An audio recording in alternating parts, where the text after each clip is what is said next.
अनेकांच्या पोटातील ओठावर येणाऱ्या गुपितांची बिनधास्त मांडणी करणारं बातमीपत्र। रोहित पवार ईडीला पूर्ण सहकार्य करतील। ईडीचे समन्स पाठवून दडपशाही करण्याचाच प्रयत्न आहे। काश्मीर ते कन्याकुमारी ज्यांच्यावर केसेस झाल्या ते भाजपात आहेत। भ्रष्टाचार मुक्त भारत संकल्पनेचं काय झालं? रस्ता अवघड आणि संघर्षाचा असेल तरी सत्याचाच विजय होतो। प्रकाश आंबेडकर यांनी इंडिया आघाडीत यावं असा आमचा आग्रह आहे।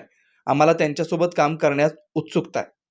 ईडीने रोहित पवारांना बोलवलेलं आहे आणि ते पूर्ण त्यांना सहकार्य करतील।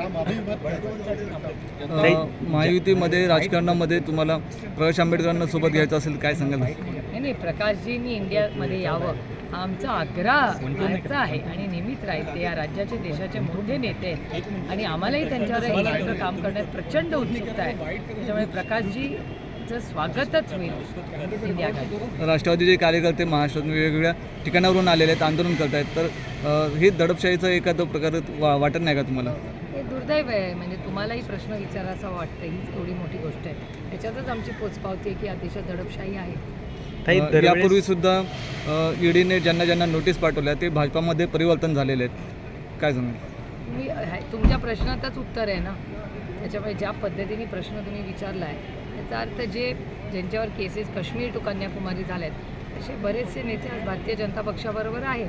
त्यामुळे भ्रष्टाचार मुक्त भारत करायचं नक्की काय झालं या प्रश्नाचं उत्तर तुम्हाला भारतीय जनता पक्षालाच विचारावं लागेल। काही वेळापूर्वी सत्यमेव जयतेचा तुम्ही उल्लेख केला, काय सांगाल? नाही, सत्याचाच विजय होतो। कदाचित रस्ता थोडा अवघड असतो, परखड असतो, संघर्षाचा असतो, पण सत्याचाच विजय होतो आणि याही केसमध्ये सत्याचाच विजय होतो। बेधडक निर्भीड बिनधास्त मांडणी करणारा खबऱ्या लाईव्ह।